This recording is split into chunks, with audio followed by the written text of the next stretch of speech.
Noting the presence of quorum, I call the Boxborough Select Board meeting to order. Today is Monday, February 26th. The time is 7:05 p.m. Sorry for the slight delay in starting. Kelly, we missed you. We didn't have the announcements handy, so Rajan had to run down to get that. So we'll start with the announcements first. Early voting for the presidential primary started at Town Hall from 1 to 5 p.m. and continues to the remainder of this week through Thursday from 11 a.m. to 2 p.m. in the Morse-Hilberg room. Personnel statutory exemption deadline fast approaching. If you meet any of the following requirements, you may qualify for a personal statutory exemption. Over 65 with limited income and assets, widow or widower or surviving minor child, legally blind, veteran with service-connected injury or disability, surviving spouse of a veteran who died in or as a result of combat. An application must be filled no later than April 1st. Exemptions are granted on a fiscal year basis. An application must be filed each year. If you think this may be something for you, there is more information located on the assessor's webpage. The Strengthening Police and Community Partnership Program has been scheduled for March 16th, 9 a.m. to 3 p.m. at Blanchard. Lunch will be served. Please register online. The entire community is invited. Please look on the town website for additional information. I think this is really an exciting program, and I hope a lot of you will join. I think that's pretty much are the announcements. The only thing before we start any public input, I want to make sure that I mention this. Votes on the Boxborough Sustainability Committee policy and the Steel Farm Advisory Committee charter and the Select Board Town Administrator goals will be deferred until the next meeting. So, but we will have the review today, but the next meeting when all of us are here, we'll have the votes. Okay. So we're a little ahead of time. We can start with public input. Sure. Or anybody have any input? In here, in Zoom land, John has.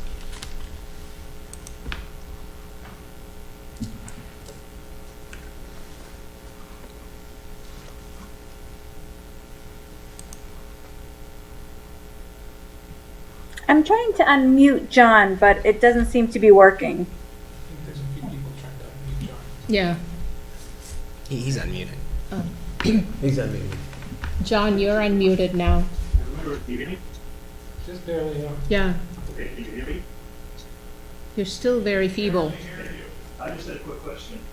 Becca, pardon me? Can you come closer to the microphone, John? Back in, I've been with it.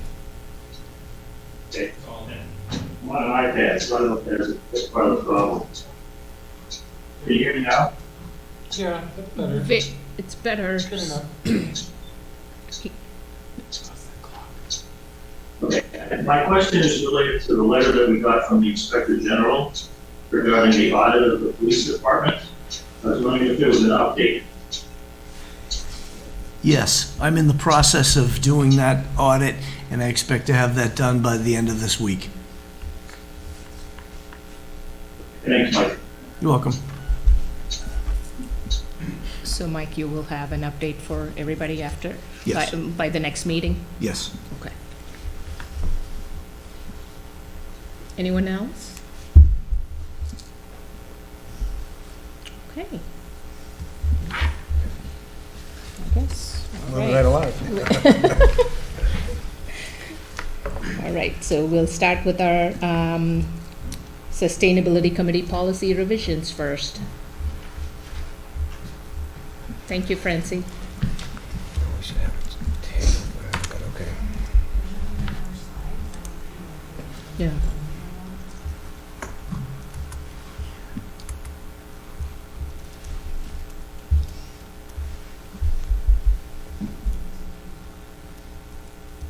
Oh, I think that was the letter that we sent. Yeah. Yeah, great. Good. Hi, I'm Francie Nolde, co-chair of the Sustainability Committee, and I want to thank you so much for having us tonight to present to you our recommendation for a revised sustainability policy. We had heard from others that we needed to strengthen our policy. So with that in mind, we propose a set of principles and guidelines that offer a fair and reasonable approach to sustainability over time. As you may know, many neighboring towns have not only sustainability policies, excuse me, but also climate action plans, and they have sustainability directors. Acton, Concord, Lexington, Carlisle, Stowe, and many others have very strong environmental programs. And so we are planning on putting together a climate action plan in the near future. So I'd like to turn over the presentation to Kate Davies, my co-chair. We are working together now, and I am absolutely thrilled to welcome her. Thank you. Thank you very much, Francie. And thank you very much for the opportunity to present our sustainability policy. I am Kate Davies, and I've been on the committee for about a year now, a little more than a year. So the policy was revised and updated by the committee in order to improve the focus and the clarity around largely the what and the why associated with some of the actions that we think are needed for the town to move forward with sustainability efforts. I think generally a policy is intended to sort of sit at a high level where it can guide your actions, but isn't so specific that it tells you exactly how you're going to proceed with those actions. That's more the work of a plan, which is something that we do think that the town needs to start work on. But as a small committee, that wouldn't really be the work that we would necessarily do. That's something we would want to collaborate with a much wider group of folks across the community on. So this policy is really just intended to move us towards that work and to sort of set the tone for some of the actions that we think are needed. And as Francie says, to provide kind of a suite of guiding principles that would move the town towards sustainability actions on a large scale. And we think this is an important piece of work to update now at this particular time because of a lot of things that are happening in the town and decisions that are being made now that are going to have long-term impacts for our community. So we have a window of opportunity here at this moment to think about things like, what is the town center going to be built like? Who is it going to be built for? How is it going to be built? Will it be prepared for the climate of the future, not just the climate that we live in at the moment? And are there some opportunities for us to actually take advantage of some of the economic benefits that are associated with planning for resilience and sustainability measures? You know, there are funding opportunities that are available at this moment in time that the town could really take advantage of if we plan in a smart way. So we think that this is a good time for us to be really sort of looking to the future. So there are several improvements that we've made. They are associated with these sort of different headings. The intent and purpose of the plan, we have also made sure to update, or the intent and purpose of the policy. We've also made sure to update the policy so that the language aligns more closely with existing policies and plans at the state level, and also in sort of language that is used more broadly at this time in other sustainability policies. We have provided these guiding principles for action. There are 5 of those, and I'll talk in a minute about what those are more specifically. We've provided some priority goals and actions, so kind of a list of what we think needs to happen first and foremost. And we've also provided some definitions and terms for folks who might not be as familiar with what we mean by sustainability or resilience, just to make sure that everybody's on the same page. So first, I'll talk really briefly about each one of these things, and if anybody has questions, please do feel free to stop me. I'm very happy to have a conversation and answer questions as we go. So around the intent and purpose of the plan, the policy, the idea is to really make it clear that that this is recognizing the profound acceleration of climate change problems that face our community today, and our need to take action to manage and adapt to those problems, but also to take advantage of the opportunities that emerge because of some of the things that I've already mentioned around funding, around building for the future, and around the need to address uncertainties that are associated with some of those things. So the policy is intended to address specific impacts of climate change, and that language is actually the same as the original policy. We haven't changed that at all, but it's just clarified some of those things.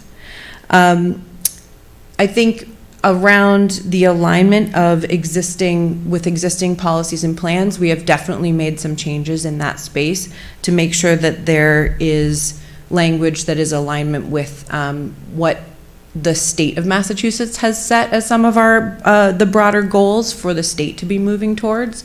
So there's reference to those particular plans at the state level in the language now. So the Massachusetts Clean Energy and Climate Plan for 2050 is specifically referenced. The policy also, the updated language of the policy also draws on a lot of the work that has gone on around the community to make sure that it's really clear that the actions and the principles and the work that we're trying to do with this policy has been asked for by the community at various different moments. So not only in the 2030 master plan, but also in a 2020 select board declaration, a 2021 sense of meeting statement that was approved by the community at town meeting, a 2021 townwide climate survey, and a 2021 municipal vulnerability preparedness report. And also as part of the commitment that the town has made to become a green community. So that you can see that there's kind of a groundswell of interest in this topic that we're leaning on when we're updating this document. The guiding principles are kind of, again, drawing on previous work that has occurred in the town and in communities around us, and is in line with other policies and plans, but it is relatively new language for this particular policy. So I'm just going to briefly name the 5 principles that we've put in here, and we had some pretty extensive discussion on what these should be within the committee, and also with input from members of the public at some of our meetings. So they are, first, a commitment to climate education, which would enhance diverse community access to and use of the best available sustainability and resilience data and information. 2, to reduce greenhouse gas emissions, to set data-driven goals and targets to achieve net zero by 2050. 3, to invest in resilience measures, so improving opportunities to adapt and thrive in the face of climate change impacts. 4, to ensure equity in decision-making, so enhance participation in decision-making and prioritize the health, safety, and well-being of members of our community who are least able to prepare for or respond to climate change impacts. And 5, to account for the co-benefits of investments, and this means to consider health, environment, and social well-being as part of the town's fiscal responsibilities.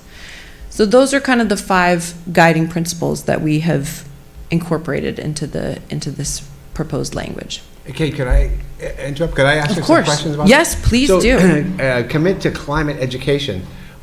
So, as I read and what follows that, I'm not really sure what the notion of education is. Is it information on a website, or is it is it Marjorie's camps training, or what is that you're asking the town to commit to climate education? Is such a good question, and it's one of the things that we think would need to be uncovered in further discussions of what that would mean and what would be appropriate in that space. But all we're asking to incorporate into this policy is the idea that education is something that's needed in order for us to address the challenges that are arising around sustainability and resilience, and that would need to be something that we would actively be working on as a community together. Okay, thank you. So it's like it's the importance of It's really just climate saying education. exactly, and climate education specifically, right? Because we need to understand some of the complexities in order to be able to prepare ourselves. That's really all that is. Good, excellent question. Thank Okay, you. all right, and then my other question is on number 5, Mm-hmm. account for the co-benefits of investments. Where is that accounting going on? Again, excellent question, and really what we're doing here is setting the tone for future work. We Okay. would need to be thinking about investments, our investment portfolio across our projects, and trying to incorporate planning for sustainable and resilient futures, not just in one place. A lot of communities, for example, they might be thinking about funding hazards work out of one particular pocket of money. What we're suggesting here is that actually that's work that needs to be thought about in a more strategic and holistic way. So hazards don't just affect your roads, they also affect your ability to get to work, your ability to get to school, right? They aren't just a hazard in one place affecting one person. Okay, that's good. And so, just to back up, I want to say this document was really helpful to me because of all of the footnotes that were there. I could go to those documents and take a look at all that information. So whoever put that together, hats off. It's and actually there was a document in there that I wasn't even aware of. Well, a lot of them I wasn't aware of, but in particular there was one that was in relation to something that was done just 2 years ago about mitigation, and it's like, whoa, look at this. So, okay, anyway, I'll let you proceed. Great, thank you. And that's the point of us doing this work, is to make sure that the policy does bring together the information people need in order to, and the good work that has already been done. We're not trying to reinvent the wheel here. We just want to make sure that when we're making future focused decisions, we have all the information to hand. Okay, so if there's any other questions, please do stop me. I'm very happy to have a chat. Around the priority goals and actions, we did have a lot of discussion about these things, and we are, actually encouraging the select board to commit to some actions, but they are, again, very high level and mostly just thinking about future work that needs to be done in order to advance a sustainability agenda. So incorporating sustainability and resilience into town decision-making, that was actually language that's taken straight from the previous policy. We didn't change anything there. Establish a sustainability-focused position for the town of Boxborough. This is something that I think would potentially not be we're not saying you need a full-time position or anything like that. We're a small town, but there are ways for us to leverage a little bit more focus on sustainability issues that would benefit from someone who had some dedicated time to that effort, including maybe just applying for grants that would actually pay for that person's position. So that's another thing we identified. Develop and adopt a comprehensive climate action plan. We think that this is a really important item that does need to be done at some stage. There are very many towns that have climate action plans, and that's really where you do the work of figuring out how do we deal with these problems. Okay, I just have one question about that position that you wanted to include. Could you guys be a little bit more specific about like what you're thinking of in terms of how that role is going to be? Like, I mean, is it going to be a position that we want on a sustainable basis? And if so, what are you thinking? I know, like, we talked about like having college students or like high school students be part of this program and take on this role. I just want to make sure if you guys are putting a policy together that it's a little bit more clear here. So we don't want to like put something and then 10 years down the road, like be held on to something that we didn't think it was going to be this, right? Like, yeah. So just want to make sure that you guys are like a little more clear on that one. It's great. I envision like what you're saying, like, I mean, somebody that can help with grant writing. It could be almost like an internship position, right? Like we could encourage students to come and join and be part of that. But is that how we're thinking, or are we really thinking about adding a, like a position, like a part-time position? Sir, I'm going to slightly push back on that, just because policies don't typically tend to get implementation specific. Policies are more of a general guidelines. Okay. And it would be more of the town administrator and through the budget process to propose more of a specific implementation to it. Unless I'm mistaken. Yeah, I would say that's very much what the tone that we've gone for here is, that we think that someone needs to be dedicated to that effort, and then that would be an ongoing conversation that needs to be had within the constraints that the town has. I think Francie wants to add something also. I was just going to add that we've been talking with Alec Wade and how we can work together on this kind of thing. And if he gets some help, either the help that he gets or he and we can begin to envision what this person would look like. But it is about grant writing and just understanding, evaluating what the town needs and helping us to move forward on that, if that helps. But before you continue, I just want to respond to something you said, and that the policy is a guidance. I always thought of a policy as a must-do. This is our policy. You must follow a policy, not a guide. A guidance is something. Yeah, this is jaded just because I've seen policies be thrown aside after. Okay, all right. Well, but I kind of see it as more of like a guiding principle, because there's really no way to, like, you can say, please follow our policy, but there's really not much of a. But Like, I think it's just a general thing that people try to agree to move forward. But They tend to operate at a higher level and be more about the what and the why. What should we do? Why should we do it? The how is where I think we would really, the nuts and bolts of how we would do it would be something we would certainly need to pursue in more of a plan space. I think that's, they operate hand in hand. I think it's as part of the climate action plan. So I think the climate action plan more prescribe that. This is saying develop and adopt a comprehensive climate action plan, with the sub-notes of at least including these items, or evaluating them. I think. Mike, did you have anything to add? Well, I have the thought, and I can see where there's an area for confusion here, because like last week, the Finance Committee talked strenuously about the financial policy in one aspect of free cash, and it's something that the town did not intend to violate because they had set it as a policy. But I can see that down lower in your policy here, it talks about guiding principles. So I can see how I could interpret that either way. Like a guiding principle is, okay, we think we'll travel in this way for this reason, but then when you go up and it's under the sustainability policy. So maybe we just need to think about that wording so that we don't, because I can see we at the table are a little bit, not that it's wrong, because this is in a formulative, sort of stage right now, but maybe so that we don't confuse people moving forward, it would help to have that dialogue. Yep. The final thing that we sort of included in our sort of subset of giving, because I think people still can argue endlessly about a policy, even though it is just a set of guiding principles. There's still plenty of things to disagree about and discuss.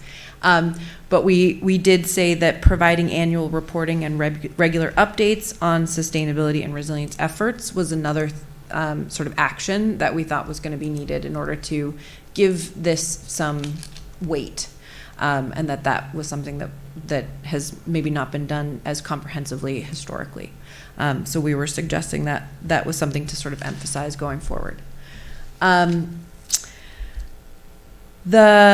think the last little bit that I wanted to mention here was basically just that we have taken a lot of input and done a lot of background work. I appreciate David actually looking at the references that we put in the end there, because the document was done with a very thorough review of existing policies and plans for the town, also for neighboring towns, to sort of make sure that we were doing something that was in keeping with wider regional motion, and that was going to also have the flavor and needs of our community met.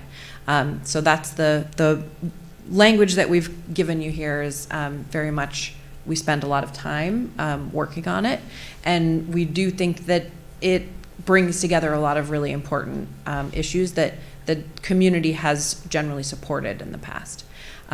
So if you have any further feedback, questions, or concerns, we would be very happy to take another crack at this, or we would love to have any feedback that you guys have to give us. Anything? So just a few small things. Mm-hmm. This is not my thing, but I've seen this happen in the past where the policy subcommittee created a policy template and some people get bent out of shape when that's not followed. I would just hope that the final version would be like in line with that, because it's fine to add headings and stuff like that. Like there's like a template, and I think Rajan or somebody could probably help with that. But Yeah, we in the past, it has been an issue for some reason. But I do see the point of it, because then people have an expected format that they see and all that stuff. But otherwise, I think this is a lot of good work. And also, it did take me a second to realize what was different, which is most of it. And that's, I guess, why you didn't provide like the red line, because it would have been everything was red. So, like, I was like, wait, what's changed? And then I go and look at the old one, and I'm like, everything. But yeah, no, the only thing is either. So my main thing is the town administrator or the designee presenting the report. I see the purpose of this mainly to track, and effectively it's saying like what you can't, you're measuring it and tracking it and all that stuff. But I don't know, I guess at this time, if we have the bandwidth to take that on or commit to it. I know that things have stabilized quite a bit, and so I would just want to make sure we take some time to make sure that we can either figure out something that's in between and solves both things, whether it's a formal report or just a quick briefing or something like that on what's transpired over the past year. Just that way we can aggregate it and track it. Versus, because I guess when we see a presenter report, that seems, in my opinion, very formal. And I know for myself, making presentations actually takes a lot of time, as I'm sure you know, because you did the first presentation as well. And so that would be my only other concern, or not pause, but just, yeah. Yeah, there we go.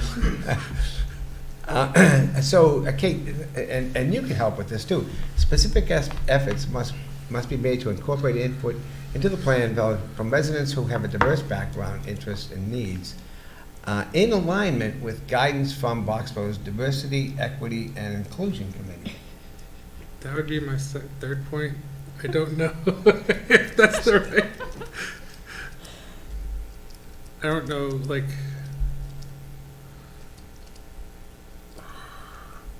As you can think about it, we're coming back in 2 weeks, but Yeah. but it's just that was something that was like, oh, okay, I'm not sure what that is.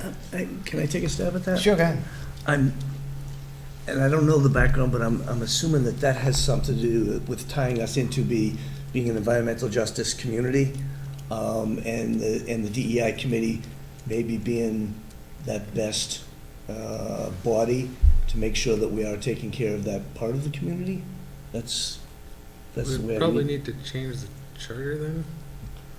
Yeah, maybe Diversity. maybe there's some background work we need to do that, but I can see why that would be in there, because we do have a committee dedicated to DEI. Right. And we are an environmental justice community, so maybe we do some work in the background and see how we make that tie. Do we need to look at the other charter, or just have some conversations around that?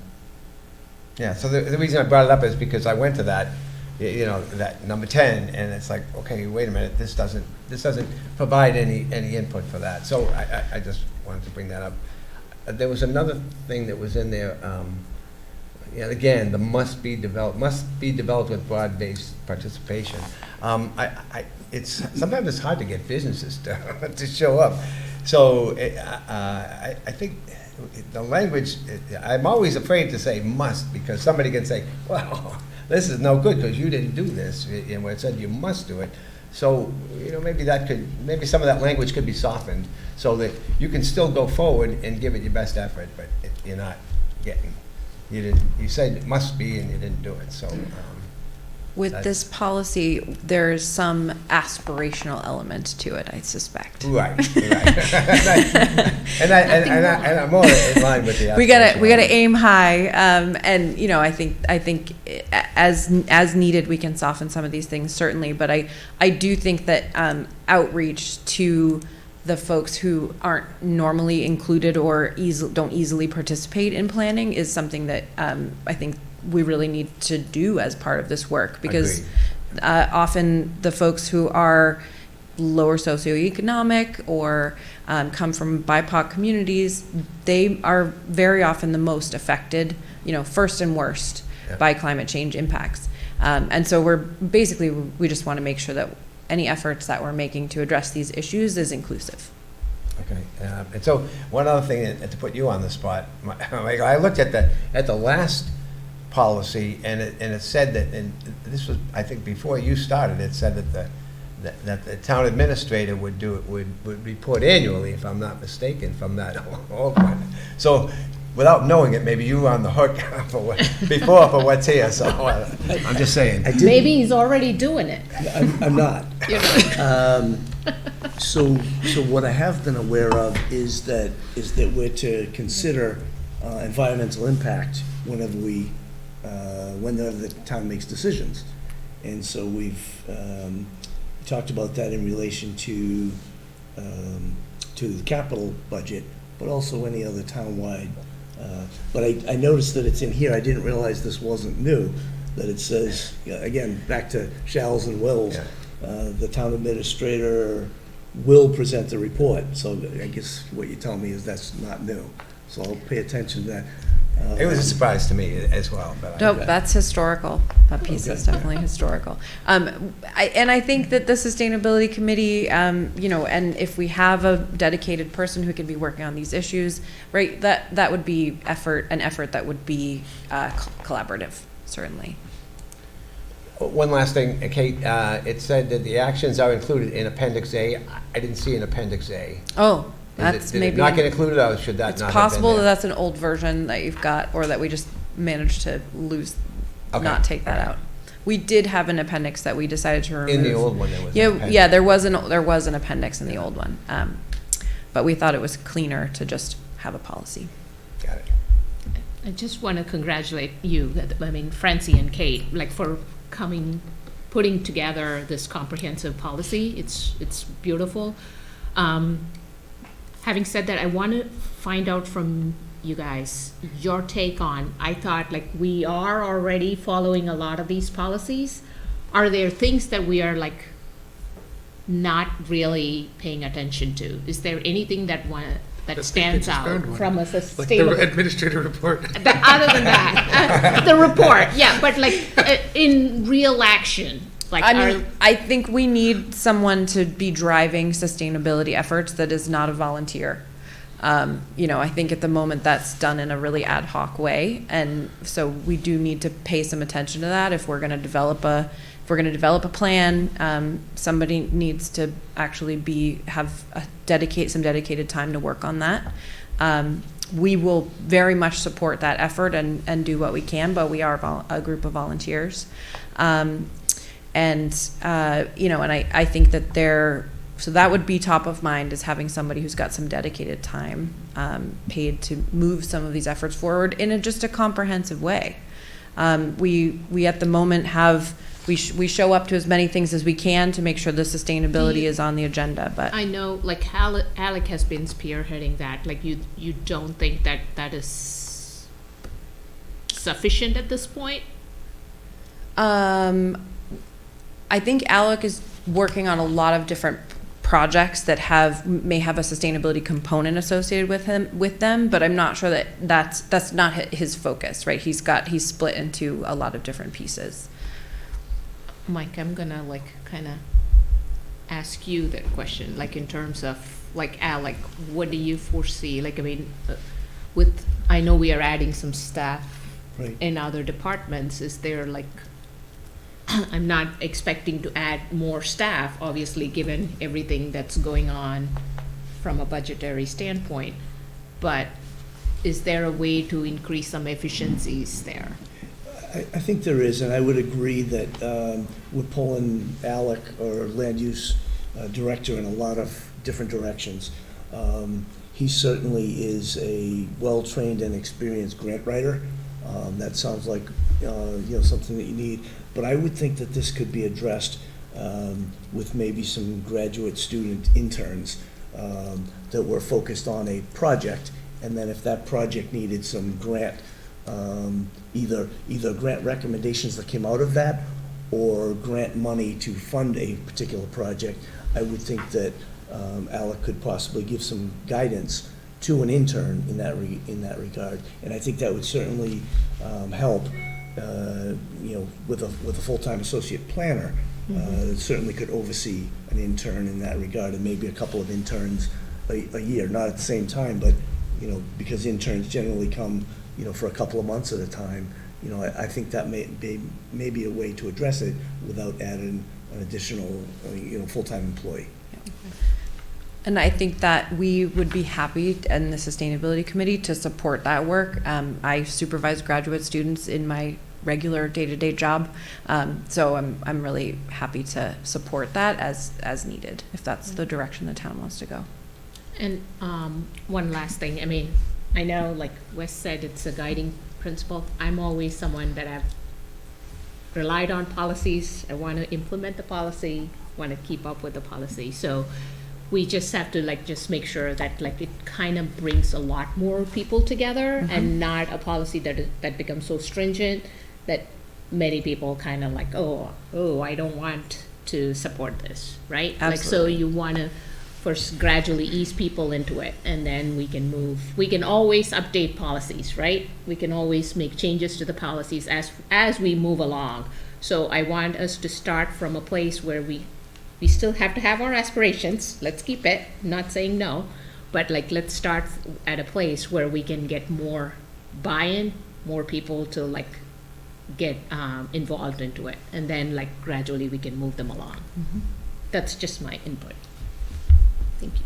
I have one last comment, but it's not related to it's more related to your committee. Do you, Kate and Francie, do you expect to be co-chairs beyond May? Beyond May of this year? Yeah? So is this just your co-chairs now for the next couple of months, or? And the reason I'm asking the question is because your charter doesn't have co-chairs. So if you wanted to stay as co-chairs, which I'm fine with, I think it's a great idea. I think that your charter should be updated to indicate that. That's true. This is not meant, co-chairs is not meant to be permanent. This is part of the succession planning, and eventually Kate will become chair. We aren't sure when, exactly when. Kate is new to town, new to the committee. She's getting to know people, and when she feels comfortable with that, will it be May? Probably not. So, would you like us to put something in our charter? Well, I don't think it needs to be, even if it's just a position in name only. Yeah. Well, that's my opinion. But well, Or do you want to put a time limit on it? Sometimes it's nice to know who if they have. I guess it's not that important, Sure. in the big Well, scheme of things. let's put a time limit on it. So that's my Pfeiffer's curiosity. Day? Pfeiffer's Day? Was it going to be you were backing off as the chair, and you were going to be the chair? Yeah. Okay, we can talk about that at Okay. another time. But I just wanted to mention that it was not in. I appreciate in the that. charter. Yeah, thanks. But I actually think it's a good thing, because it's the first time we've actually had more mentorship and succession planning Succession plan, yeah. in a committee like this. Yeah. He's the chair emeritus. That's right. Yeah. Yeah. Thank you so much for your time. We will look forward to any further discussion that you guys would like to have with us about the policy. There was one other thing, I don't know if you wanted to mention this tonight or in the future, about bringing on a student to your committee. Yeah. So we've been discussing having creating a position for a youth member of the committee, and it would be a voting position. We would really love to have someone involved who is going to be affected by some of the actions that we're taking now, and have input into that as a voting member of the committee. So we do have a couple of students who have been really active and moving forward some projects for the town. We've invited one of them to potentially fill that role, and I think she's very excited about it. She's a high school junior, I believe, and has taken real leadership in this space, and so I think would be a really great fit for the role. I'm not sure, because I'm new to all of this, what exactly the process is for us to create such a position, but it is something we would really like to do. Do you guys have open spots in your committee? Do you have open positions in your committee?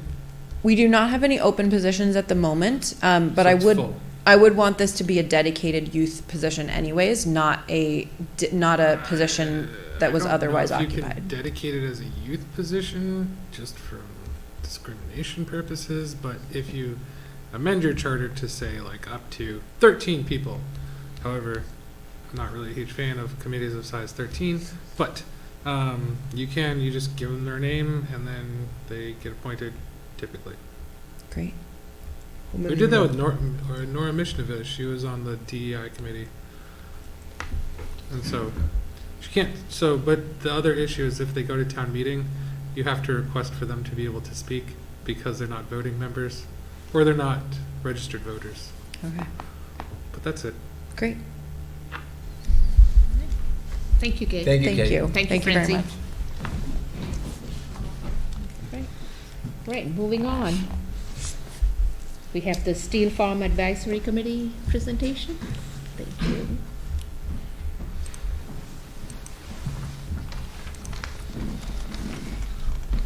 Hey guys, my name is Christopher Hydak and I am the chair of the Steel Farm Advisory Committee. Steel Farm was purchased 30 years ago this year, actually. For the most of that time, the Steel Farm Advisory Committee has existed in one form or another.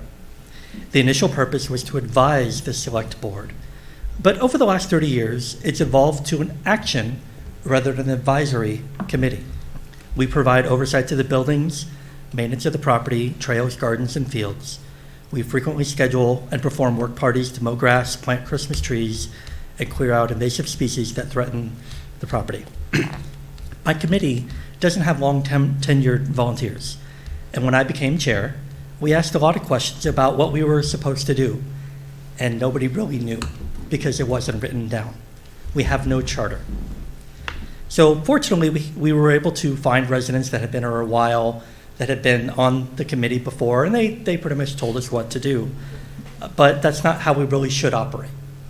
So after 30 years, I think it's ready that we become a real committee in the eyes of the town.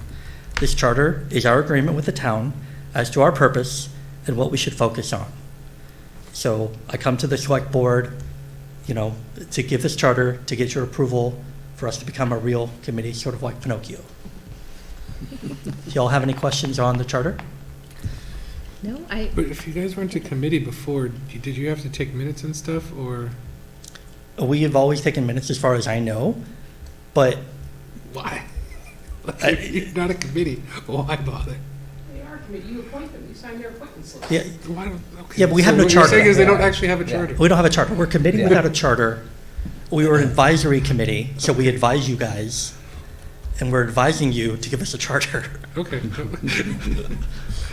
Okay, then. Answers my question. I'm the liaison to the committee, so I know, that, I'm familiar with the development of the charter, so Yeah. I wouldn't have any questions for Chris. So the stuff in the charter that you have, it's pretty much what we do today, right? So we took what we do today, we put it on paper. One of the things that I think we are going to be improving upon is our number 5 goal, which is education. So we don't do a lot of education. The one thing we do is we have a pollinator garden, right? And we talk about the different types of plants in the pollinator garden. I know a couple years ago there was, and I wish I had been here, there was a guy that went out and showed people how to track animals. So he went, I guess, in the woods and looked at different tracks, which I think would be cool to bring back. But that type of education is what I'm kind of looking for out of the committee. Is there any reason we can't approve this today? Well, I mean, in theory, we can approve it, but Chris, I don't know that Kristen has There's had a charter. chance to. It can change. I mean, if you have a majority now, and you can always change it later. And so if we don't have to visit it, I'm all for not repeating work or making them come again. I mean, unless you choose to come to a meeting, like, by all means, I'm fine with that. I mean, Because, I mean, it seems to me like it's a fairly well-done charter. I had no issues with it. And if we were just going to vote unanimously with 4 anyways, unanimous with 3 is no different. I mean, it's not like he has to come. You could join us via Zoom. Well, I We could do enjoy it. I just want like Kristen to also be able to, like if she has anything. Okay? If she had questions. Questions, yeah. We can always change it. Well, right, but then then it becomes more work on that end, so, I like your idea, but I think I'd be more comfortable with Kristen saying, yep, I'm good with that. Mhm. I don't mind coming back. It's fine.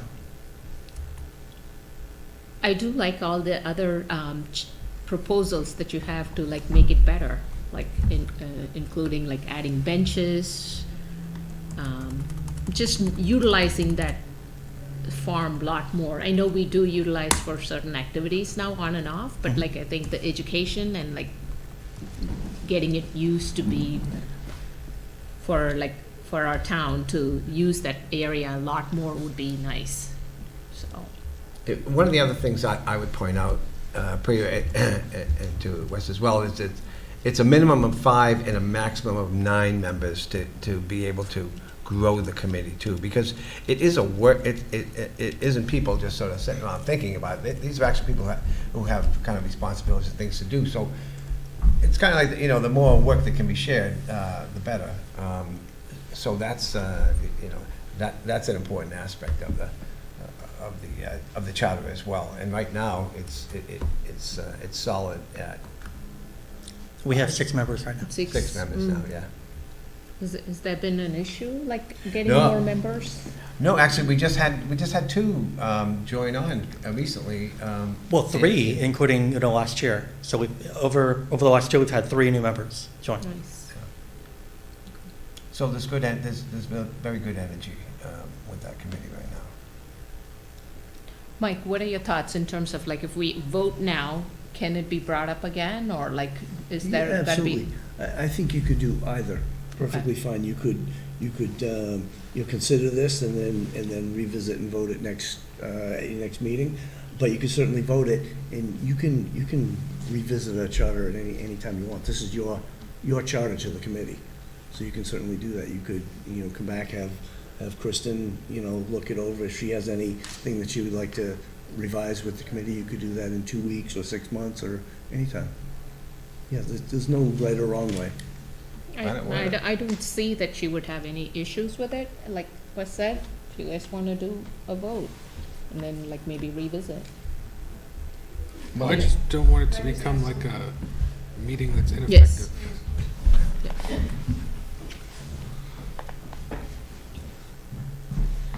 Just before you vote, I was talking to Chris earlier, and they no longer have a budget in the budget book because it's all done through DPW for facilities. But they also have a revolving fund, and they have a fair number of donations they've gotten recently. And I think it would be really helpful, not only to them, but to any other committees that have revolving funds and/or donations. If you could maybe come up with like outlines of what they're allowed to use it for, because revolving funds can be really specific, right? So they just need to know, and I think not probably just Steel Farm, but probably a whole bunch of committees. And I think if we could get some clarity around that for our volunteer boards, that'd be Rec great. department Sure. too, right? Yeah. I guess I wasn't aware that they had a revolving fund. There's Selling Christmas trees. okay. There's also a dedicated fund, and that's for the ice house restoration. But we can certainly get together and talk about, Yeah. guidelines for using that revolving fund, what you can legally use it for. Thank you. I'm ignorant on all the various funds we have and the designated purpose, so I definitely need that. So, one thing to note is we are changing our name from Steel Farm Advisory Committee to the Steel Farm Committee. Since it would be, right now, we're the only advisory committee, so why have that word in there if we're not advising anymore? Okay with that? No, I guess mainly to restate my point in a more eloquent way. I just don't like, these are things that are kind of like just procedural in my opinion, and it's like, if somebody's not here, then we effectively either should cancel the meeting if we're not gonna vote on things, or just go ahead and do it, because it's not like, so I see this as like a two-way door. There's some things that we make a decision and there's no really going back from, because like once the warrant goes to print, like we can't take that back. But some of these other things we can revise at any time, so I Sure. just. So you want to make a motion then? Sure, Russ? I'll move to approve the Steel Farm Committee Charter as presented. Second? All in favor? Aye. So moved unanimously. Thank you. Thank you, Chris. You can still come to any of our other meetings. Alright. So we are going to pass over the constable stipend increase, right? It's not necessarily an increase either, it could be a decrease. Oh, okay. Hope not. Well, it's $3, and then we have, literally, you're taking up more time in W-2s and the time for people to actually enter in people's information than what they're actually getting paid. So you're paying the people that are paying the people more money than what the people are being paid. And I'd like to learn a little bit more about this before it's revisited too. There are, the numbers are all over the place as far as what different communities pay their constables for posting warrants. Anywhere from $0 up to, I saw, $8 in some places. Some have a flat $50 fee for the year, to post unlimited number of warrants. But that doesn't mean a lot to me. So Priya and I had talked before the meeting, and it probably makes sense to pass this over and come back when we have a little better idea of what this, Because, I mean, my what the intention is. subsequent question is do they have to have a stipend? Because I was under the impression they did, but it appears that in other places they don't. Yeah, the last community I was in didn't. Okay, But, then. but, it was also done a little bit differently there as far as the posting of the warrant was done by either the police chief or one of the warrants, or one of the officers there. So it's done differently in different communities. But I'm not knowledgeable enough to give you good advice on this yet. Okay. But legally, we have to pay the constables. Why? But why? How did the other communities get away from that? Or do they just make their police the constables? For some of them, from what I can tell from this chart, they actually designate police officers to do it. So they're already paid employees, so that they're not paying them extra to do it. But some, I have limited data here, like in one of the towns next door, it just says 0. So I don't know if that's because they're, Like Charlton just said $0, formerly $25. right, so. And so I'm wondering, the assertion of we have to pay them, where I've never seen, like maybe I need to look that up, but I don't know where I would find it. Is that something that has to be brought up in front of town? If we are not going to pay them the So stipend? as Google says, unlike law enforcement, a constable works almost as a private contractor hired to serve warrants and writs. Constables are not on a salary and charge certain fees as mandated by Mass General laws for their services. He's elected, right? Yeah, these are He's elected. hired. So how do they get hired? Right. I guess by your definition, if they're hired, that means You have to- you're hiring them, and therefore you have to pay them. So how the other towns are getting around not paying them, I'm not sure, because a constable to me, by West, by what you just read, says hired. So therefore, if somebody is hired, you're paying them, whether it be 5 cents, whether it be $50. But we elect them too in our Right. town, right? Exactly. So it's, Now, whether or not, you know. Becky's elected, and she Right. gets paid, right, so. Now, No, whether- FinCom does not, oh. Yeah, yeah. No, not that Becky. Yeah, sorry, No, Becky we Harris. don't pay FinCom. right. Now, you know, like some of the committees, as we all know, they choose not to receive some of it. You know, as in the past, the select board chose not to get their money and things. So, again, they're not hired, they're an elected official.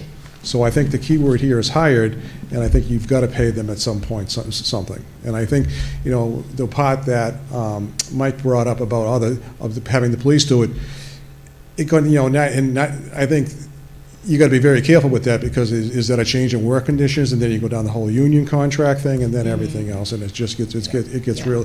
To keep it. Well, you just put it in the police contract, he's no longer doing dispatch. Right, but to your point, exactly. I mean, so to avoid that whole thing, just leave it the way it is. Way it is, Come up with some number that you're comfortable with, and leave it at that. Yeah, Yep. agreed. And it's probably a good idea to leave it as it is for now anyways, because right now we have in the budget, you know, $3 per warrant, you know, but that's what's been budgeted, and we're pretty deep into the budget season, so if we increase, you know, we do have to do something with the budget, you know, like before tomorrow night. We already voted the constable budget. Yeah. So maybe we do some research between now and next year. So it's fixed, Becky, you're saying? Yeah. Yeah, okay. All right. Update to the fiscal year 25 budget? So I could just give a brief update. So we have most of the numbers in for what, you know, what's been discussed and decided. You know, we know what, we just had a minor increase in what's going to be a buyout from our health insurance company, but we knew that the buyout of $128,000, that's basically to finish any claims that come in for employees under the health insurance through the end of this fiscal year, so through the end of June. So that has gone up a little bit, not significantly. We knew that was flexible. The biggest change of late is the school department or regional school budget. We know that the school committee has voted a 14.46% increase. The finance committee, on a split decision, did vote to recommend that to go to town meeting. So that in preparation for that, you know, I met with the chair of the finance committee and the chair of the select board last week prior to their finance committee meeting, and we made cuts to the budget to the tune of about $353,000. That was not cutting from any of the operational department budgets or committee budgets, but it was affecting the annual town meeting warrant. So there were some things like green burials that were removed. There was the emergency management training, that budget was reduced. And there were a number of other things that we either reduced, removed, or changed the funding source. So at this point, we're looking at about a 9.7% total increase to the FY25 budget from this year's budget. 9.7, you said? 9.7, and that includes all the town budgets and the school budget. You know, the heaviest impact obviously is the largest portion and the largest percent increase, which is the school budget. But I just wanted to give you that update. Tomorrow night, I think, has the finance committee voted all the department budgets at this point? Okay, so they've voted some of the department budgets. They'll continue with that tomorrow night, and then they'll start voting warrant articles. Later this evening, you'll be reviewing the budget, the warrant articles, and then I think voting them, starting to vote your recommendations in 2 weeks. Okay. So that's what I have, unless there are any questions on the budget and where we are in the process so far. So in the spreadsheet, Mike, the ones in pink are the ones that we removed? That's correct. Okay, okay. Some of those were removed last week, but the two that involve DPW mowers, Yeah. those were removed by the DPW director, and those funds were moved down to go towards construction at the culvert over at Liberty Square where it crosses Guggins Brook. The other things that are in red, the one for the library interior design, that was voted by the library trustees to remove that for this year. Yep. And then some of the other things were decided last week to remove for budget cut purposes.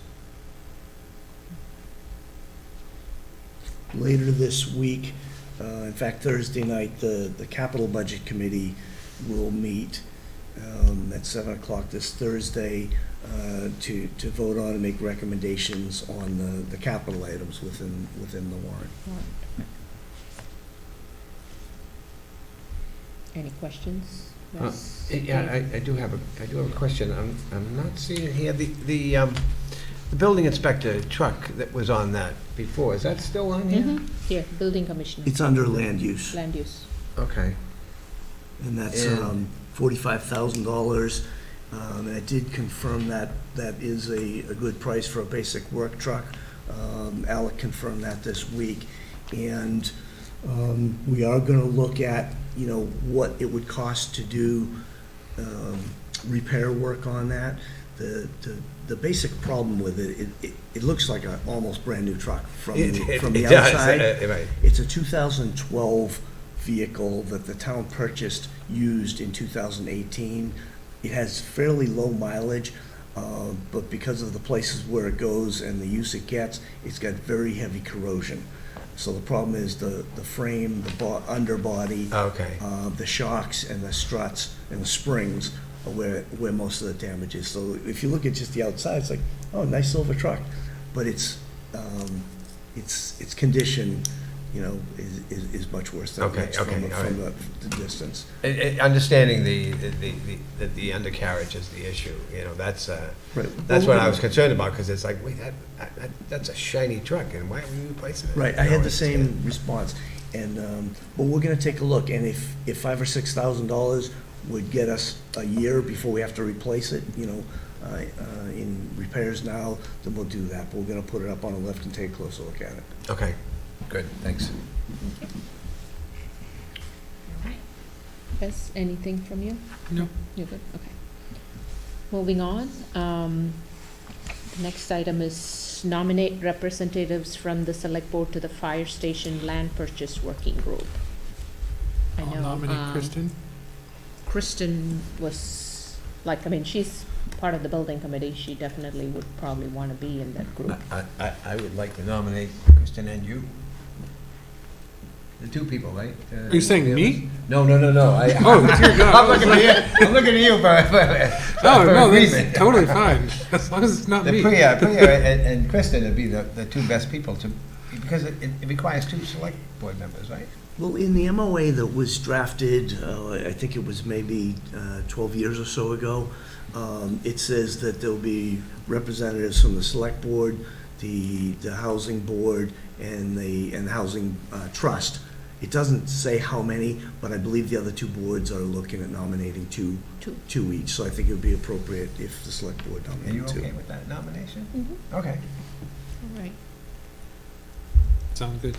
You want to second that Second. nomination? All right, all in favor? Aye. Aye. Okay. Congratulations. Thank you. And I would expect that within the next 2 weeks, probably, the representatives from those three boards would get together to start talking about this, if we're going to get something to town meeting. All right. The next one is the 2024 annual town meeting location. I know, Mike, you wanted to Yes. talk about that. So, I'm not sure if Dennis is on there as well. So, what we did, knowing that there'd be a lot of interest in this town meeting with the increased budget, as well as, talk about a fire station and I believe we've got 49 articles, in anticipation of possible high attendance at annual town meeting, we've made a contingency plan to meet at a second larger venue, which the town has done in the past. So Rajan has been talking with the Regency. We have reserved May 13th and 14th, but those were the only 2 days that week that we could reserve because they have a show that's coming in there Wednesday through Saturday. If we were to stay at the Regency, we would have to clear everything out, take down, our entire setup, and then come back there the following Monday, or relocate over to Blanchard School. A second option would be to do Monday and Tuesday at the Regency, and they are renting it to us at their cost. But we would also have expenses of several $1,000s to set up screens and video equipment for things that they don't have there in the room that would fit us, that we do already have set up at the Blanchard School. So Rajan and I have been talking, and today I spoke with the moderator, and to look at the history of what has been the attendance in the past, especially for high-interest years. And, I don't know if you'd like to speak to that, or if you'd like me to talk about the data that you presented us today, Dennis?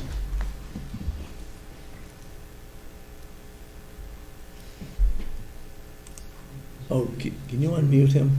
I think he's ready to. Yeah, I was unmuted again.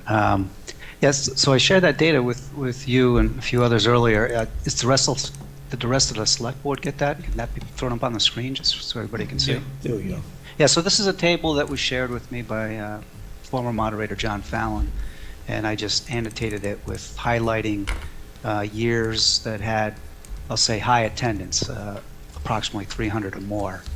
And they tended to be meetings that included land purchase, zoning change, or in some cases there may have been perhaps some budget issues, or an override was a clear one here. So as you scroll down, you can see that they've been some in the low 300s, 406 for land purchase in '98, going down even further into more modern times. 459. Only 20 years ago, override attracted 459 on night one there. Black Hill land municipal to conservation, that was a big one in 2008, 426.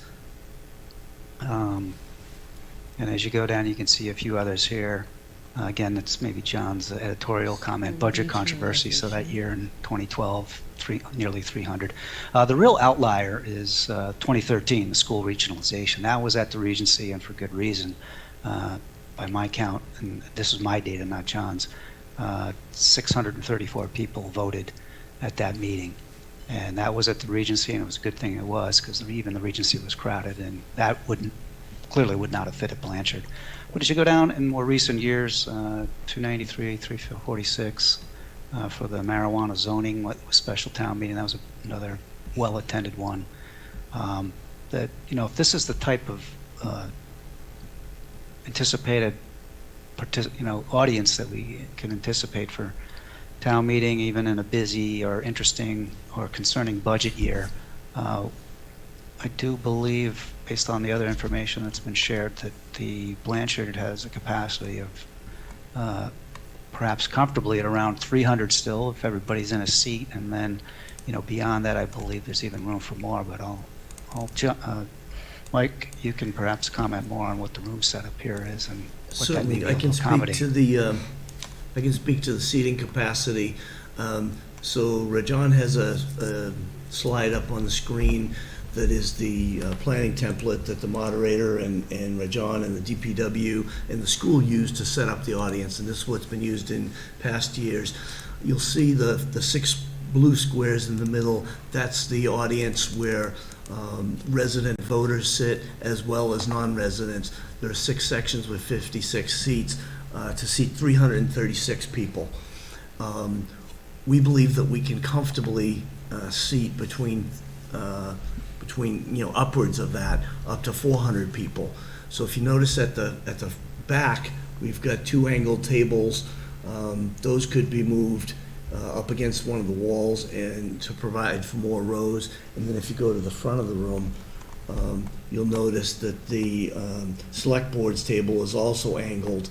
And that, if that was moved straight either way, up, parallel with the stage or parallel with the wall, we know we could put more seating.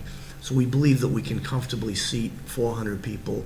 The or that auditorium or gymnasium is designed for 700 people, but we know that's 700 students, and that would be mostly standing.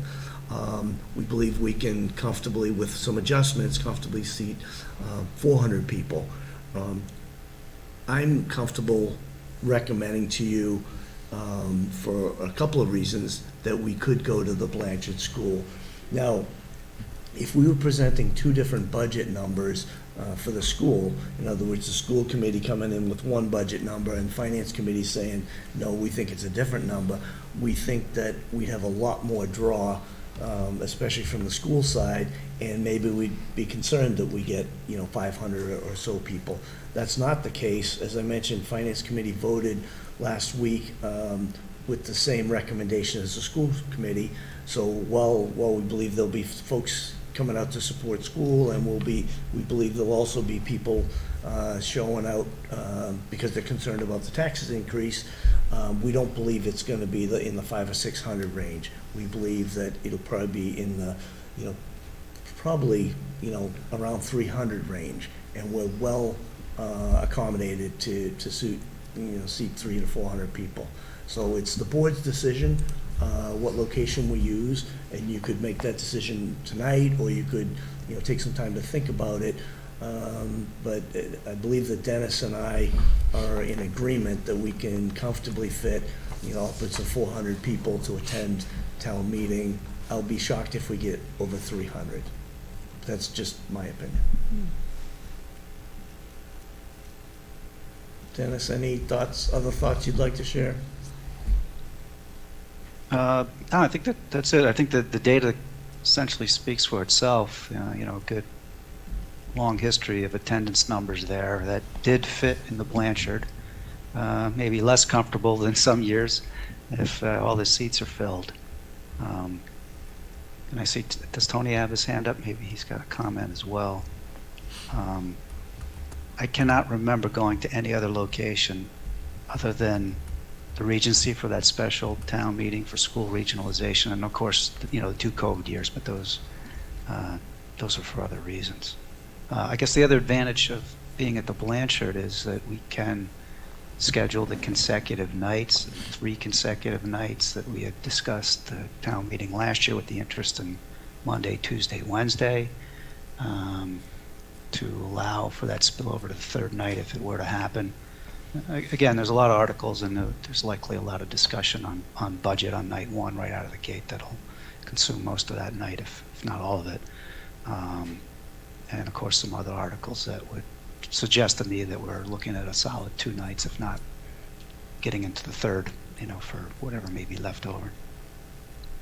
Now, the cost of doing it at the Regency, they get $5,000 a night to rent out the Regency. We were going to get it at cost, which would be $750 a night, but then it would be about another $3,000 to set up the AV equipment. And then if we had to go back there again, that would be $3,000 again, and another $750. We could do 2 nights at the Regency and then move to Blanchard. There's a lot of reasons not to do that. One is that that week of town meeting, the school is involved in MCAS testing, so we can't get in and do any setup. So Kirby and his team couldn't get in, during the day to set up for Wednesday night. They'd have to come in Wednesday night so that we could go back in there Thursday night, if that's possible for Kirby and his team. DPW likewise couldn't get in during the day because of MCAS testing, so we would bring them in Wednesday night on overtime to come in and set up for the, to go back on the Thursday night. So if it was just the cost, and I was, and I really thought we would get, 500 or more people, I would recommend that we pay the money and go to the Regency. But it's not just the cost. I think there's a lot of moving parts. And I really, based on the historical numbers, there's only 1 year, and it was the year of regionalizing school when they got over 600 people. If it was that, I would say, we should definitely go to the Regency. That's not the case. I really think that we can fit within Blanchard and do Monday, Tuesday, Wednesday night. We have planned for the 3 nights. We have coordinated with the school department as well as the library and let everybody know, from last year that was our intention, to go 3 nights straight, using Wednesday night.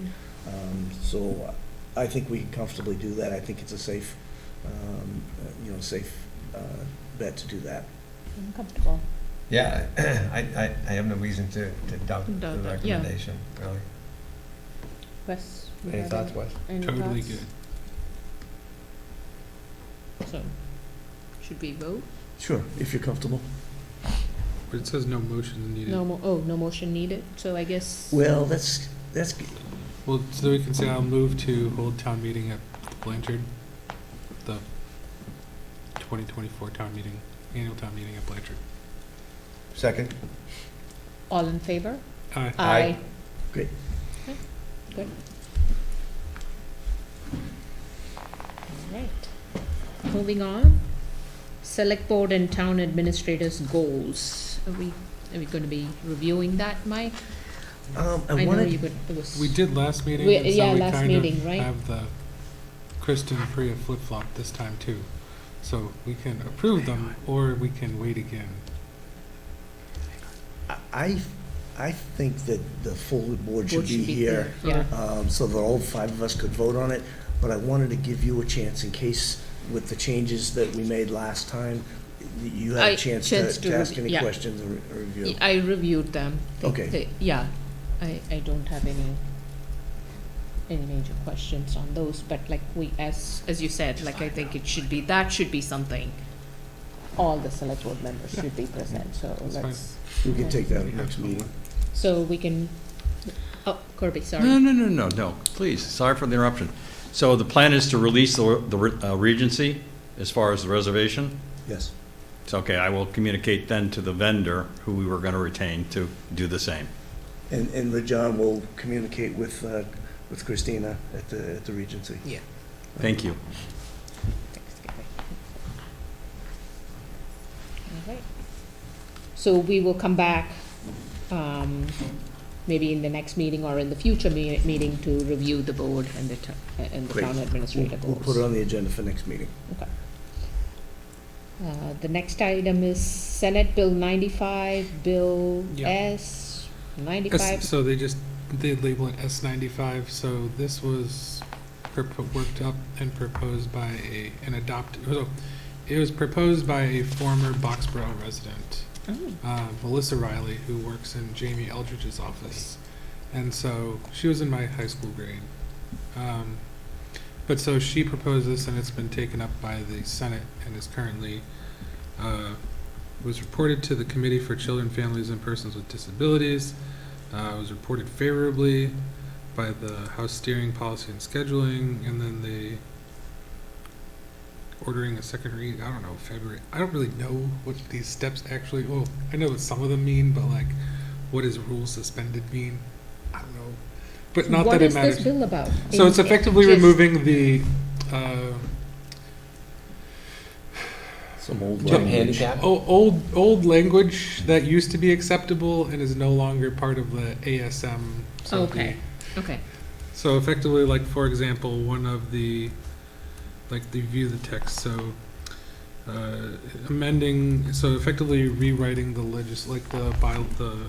bylaws, removing the line word autistic and inserting in place of it the word autism, and striking out disabled individuals and replacing it with individuals with disabilities, And as you can probably imagine, there's some stronger words in there as well that are being removed. I would have thought individuals with different abilities as Yeah. opposed to disabilities. Neurodivergent. But, you know.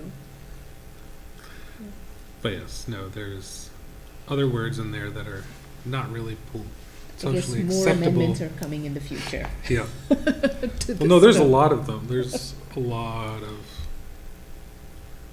changes. I read That's through the good. entire bill, and I thought it was good legislation to, you know, Nice. to bring things up to, you know, to acceptable language, you know, to. Modern language. Yeah, modern language that hopefully is more acceptable to the people that it affects.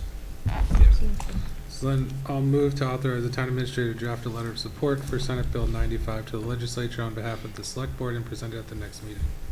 Second. All in favor? Aye. Aye. Okay, Thank you, Wes, for bringing that up. yeah. That's good. Moving on, special one-day alcohol license for Run BXB.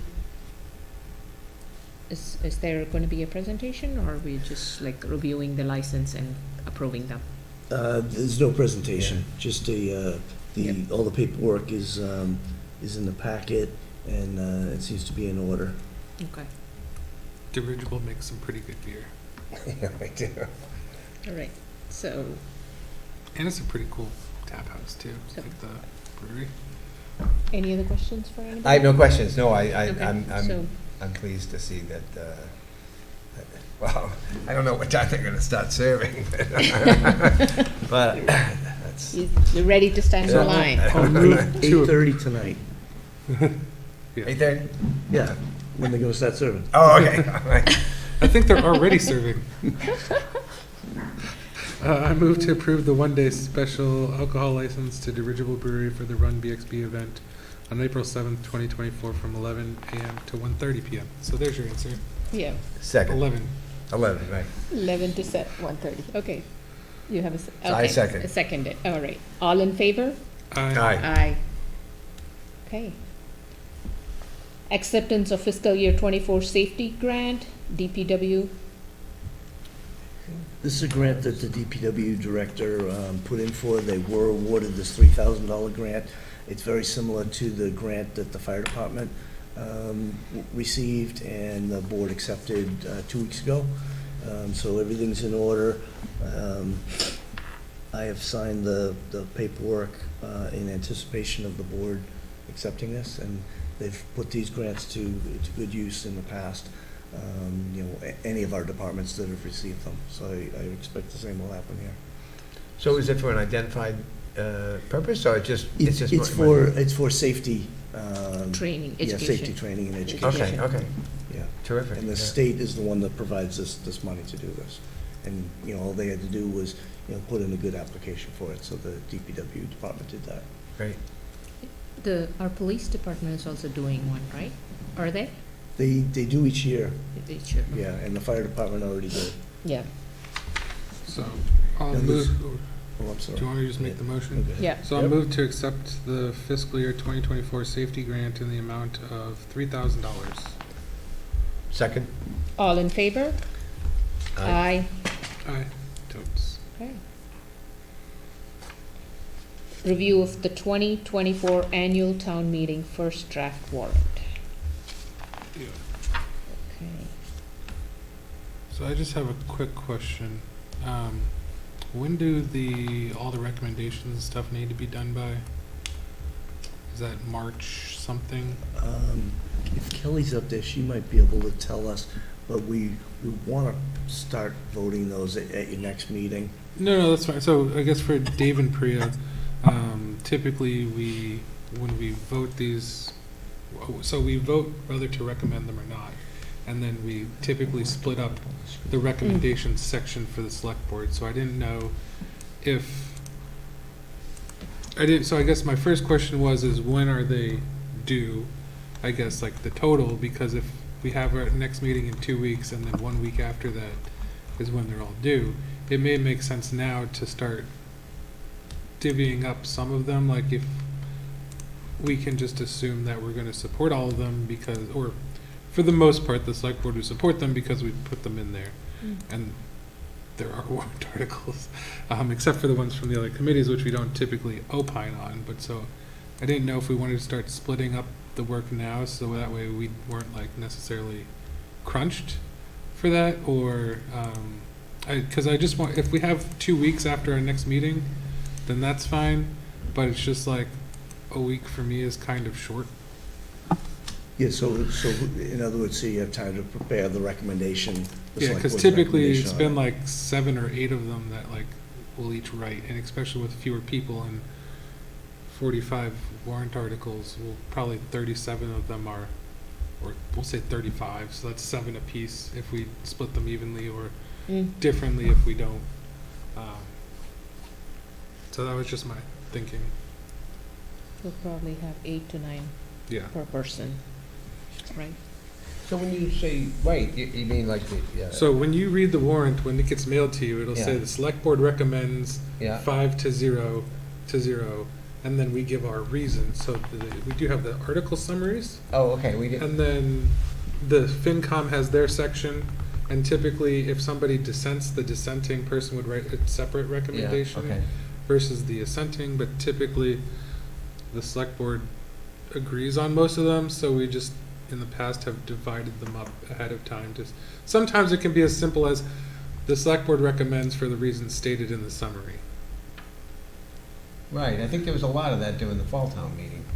That was I because don't it was a remember having a lot transition of- time and we were under a crunch, and Okay. that's why I don't think it was necessarily the best, but we also, our goal is not to reiterate the stuff in the summary. Yeah, And so I think they just filled that in where people didn't submit their I see, ones in okay, time. yep, understood. So as we go through these, if someone wants, to take particular ones, I can put, an initial next to them as we go down the list.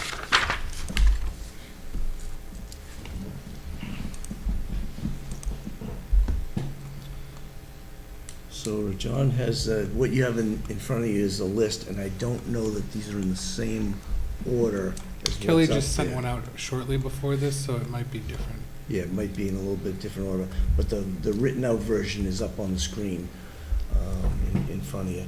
So this is the a planning board article to do a comprehensive traffic study, and the FinCom will be voting on this within one of the next couple of meetings. This is one that I don't know that the select board would, as Wes mentioned, opine on.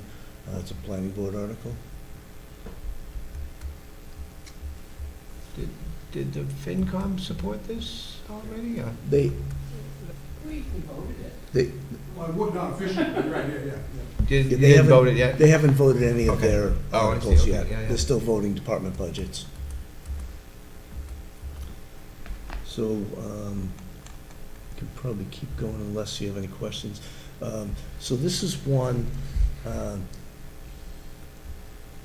that now these first 3 articles, I think 3 or 4, are in the special town meeting. So this will be because we need the funding before the first of the fiscal year. So the first one there, they want that money for the traffic study as soon as town meeting is over, so they can start getting good data as soon as school is out. This one for police academy training is also in the special because there's a May police academy. And to get them in. So they'd like to have that money available so they, in case they have someone that they have ready to go to the police academy in May. I don't mind writing this recommendation. Okay. And I can also do the IT ones as well. Okay. Do you want to keep a list of that, or should I? Yeah, all right. Okay. So, but nobody signed up for the traffic study, right?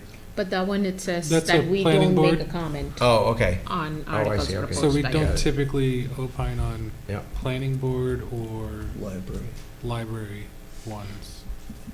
Sometimes we have if we're like, oh, they totes need a new roof type of deal, or we really like the new building, but yeah. Okay. I mean, next it's one. less writing for us if we don't. Okay, DPW road maintenance. This is typically $300,000 a year, it's bonded, and it's typically in the annual town meeting. I've moved this to within the special because it's a larger amount, $424,000, and the extra $124,000 is to go towards the culvert that we talked about earlier, and we'd like to have that money available as soon as school gets out. We don't want to do this work before school gets out or after school gets back, because we have to close that road to do the work, and we don't want to interrupt bus routes. So that's why this one's looking for that money as soon as it's available. I can write that one too. So didn't we, wasn't that gonna be, So that's that's gonna be gonna, ARPA funds, right? Was it? it's gonna No, be, Not for the culvert, right? Like, well, it's gonna be partly The ARPA? bonded through this article, and then partly from ARPA. okay. There isn't enough money in ARPA to cover this Oh, okay, entire, okay, so that's the thing. 124,000. Correct. Additional, okay. Correct, the 124. Yep. So we didn't want to bond too much to do the Yeah. whole culvert, but there also isn't enough money in ARPA to do the entire project. Okay. So Wes is going to do that one. Okay, and then into the annual, so there were 3 within the special.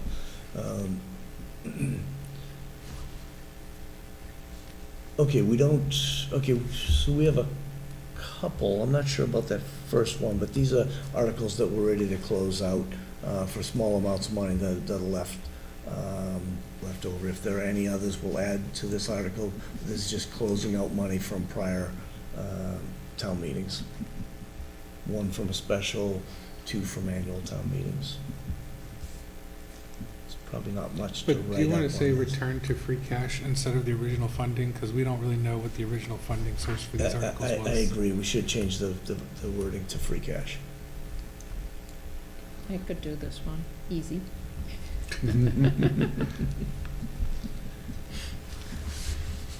I saw that, and I meant to change that when That's totally fine. when I was reviewing these articles the other day. But I'm sure So you good see it catch, thank like you. 5,000 times that you just gloss over, Yeah. because I would. Okay. We don't received typically reports. write a report for this one. Yeah. Right, so we can go right to the next one. Because I always asked, what happens if you don't receive the reports? Set salaries, so the only 2 here are the town clerk and the constables.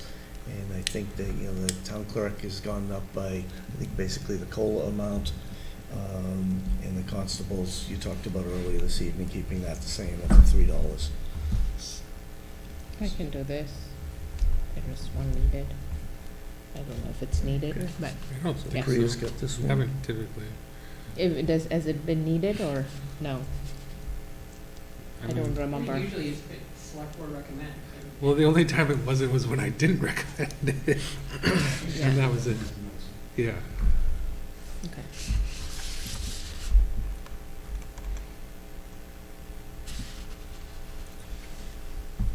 Do you want to talk to this one a little bit about what's in here, Rajan? Rajan has worked very closely with the personnel board on developing these changes to the personnel plan. Yeah, so this is just amending the FY25 Personnel Administration Plan. This typically has language changes. So we had a few language changes. We also added the 2 positions for Human Services Director to the compensation plan, compensation schedule, as well as the Recreation Services Coordinator. And we included some additional language that both the fire and police departments requested to be amended for both the per diem and the reserve police officers to make them compatible to the career firefighters and police officers. Also, we looked at just some adjustments to the vacation for the personnel plan employees as far as for accruals. So that's some language that's going to be reflected in there as well as the annual COLA for non-union personnel as a part of this warrant article as well for the FY25 for the non-union employees. I can take this one. one of the things that we discussed a lot between John, myself, and our treasurer, Naomi, is that, as well as several department heads that have raised the issue about vacation. So people's vacation changes when they get to the 5-year mark. And typically people have started all different times a year. And we think the fair way to change that is on their anniversary date. What has happened in the past is it changes on the fiscal year. Okay. So if somebody joins us late in the fiscal year, that's going to affect them differently than someone who starts early in the fiscal year. So to make it fair, one of the changes here is 5 years from the month that somebody starts, their accruals change, and we think that's there'll be some a little bit of an adjustment in that first year, but after that, it will be a very fair process. When somebody hits 5 years, it changes, and it should be easier to track. Somebody knows when their accruals are going to change. So I have a question. I think I saw there deputy fire chief. I mean, it's per diem position, so it'll be the per diem deputy fire chief. Okay. We currently don't have a deputy fire chief as far as for career firefighters. The highest rank is captain. And that's not new, that deputy in the per diem, that's something, a position that's already been there, it just hasn't been filled. Okay. And also it was regraded for a higher grade, because it was, where it was previously was lower than the other ranking officers for the per diems. But we don't fund that every year. I mean, it's there in case we Correct. decided to fund it. Correct, Okay. it's not funded. Okay, yep.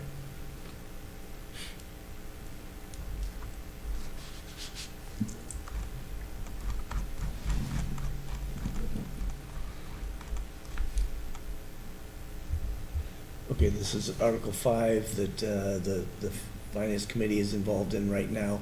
So once they've voted through the budget, then we'll be able to insert, all the, the tables that go into for the budget into here, but that's not put in there yet.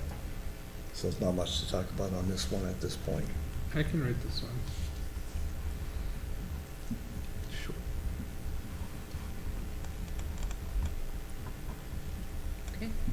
Okay, this is one we do every year, and that's to accept the state's Chapter 90 money and put it into the DPW budget. Yep. Okay. Pretty straightforward. Dave. I mean, yeah. Okay, It keeps going back and forth. I don't speak up fast enough. But There you go, Dave.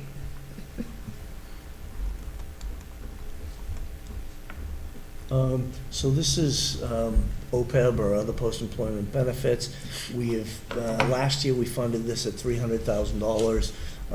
This was one of the cuts we made to the budget last week, was we took $100,000 out of this to make the budget balance, in the event that the school budget was recommended, which it was. And this is one that we discussed, we're gonna come back and visit this in the fall, and depending on how much free cash goes back in after the close of this fiscal year, we would like to capture that other $100,000, put it back into it in the fall to stay on our OPEB, recommended payment schedule. I'll do this one. Okay.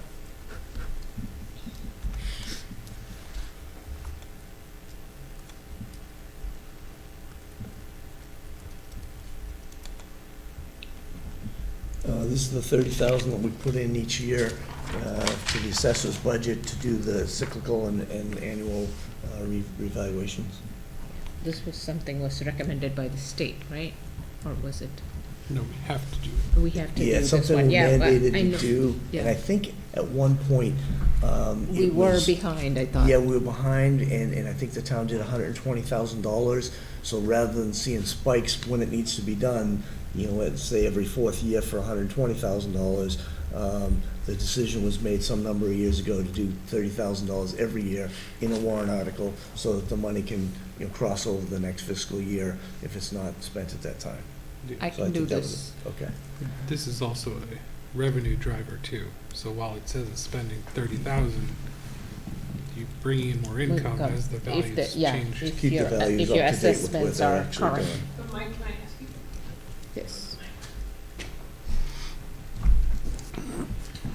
It doesn't roll from fiscal year to fiscal year, right? Because it's a warrant article, so it's not like it's a, It would be different warrant articles pools, is what you're saying, because it's not a revolving fund, so you're saying that it would be. well, that's what I'm wondering, is it go back to, okay, because it's not in the budget, so it's here, so it does, Correct. So okay, this could be forget it. used in the- I was thinking budget.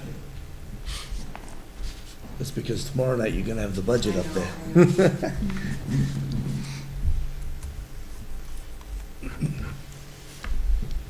Okay, this is also a mandated expenditure that we make to keep up with our stormwater permitting, and it's also $30,000 a year that we appropriate towards this. Dave, just look at last year's, and just copy it. Yeah, it's the Yeah, same, okay, it's yeah. never changed. That's why, yep. Dave. Okay, that's great. Dave, got it. That's Dave, yep. It's a really easy one.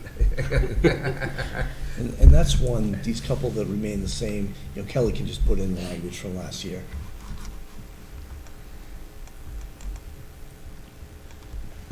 So this is money that comes into our PEG access and cable-related fund. So that's money that comes in from the providers of, you know, Comcast and Verizon, and then that money gets voted into to provide for the cable services that we get from Kirby and his team. Dave, I mean, okay. So we just need to vote to move it from when it comes into the treasurer over to, so that they can spend it to provide our services. So in that, you may also just want to include, because in the past I've done that one, and so effectively, as our cable service agreements decline, we will, if the residents require the same level of service, we will need to increase this in the future. So that may just be, I've tried to put that in there as a warning, and I've been saying it for a while, and Yeah, because everybody's streaming now. streaming, yeah, so. I thought there was a legislature, right? Yeah, so you can probably cut and paste that one from last year. Yeah, and wasn't there supposed to be a legislature, new one, to even? I mean, There is, so. There is, oh, there are. There is, this Yeah. is legislature in legislation Yeah. in progress, and we did write a recommendation to that based on a draft that Kirby sent us, and the board voted that earlier. Up here, the department revolving fund expense limits have to be voted every Okay, year. Kirby wants to say something. Here yeah. it comes. Just a real quick one. We did the letter, thank you very much, but we're now at the point where the House and Senate has said, we're not going to put this one back into committee, because you put it back into committee, it's dead. So what we're asking for is for you folks to call and talk to Eldridge and Senna and say, get the chairs of the telecommunications group, get their act together and get it done. So it's past the form letter routine, it's now, please make phone calls. Thank you. Noted. On this one, the one major change in this is the second one from the bottom, and that's recreation. That in the past, I think has been, the ceiling has been at $35,000. And we've been able to do that as a town because money coming in from recreation goes into the general fund, and then we raise and appropriate. A better way to do that, since we have a revolving fund, is have the money go into the revolving fund and then spend money out of that to support those programs. That's why this is going up from $35,000 to $120,000 this year.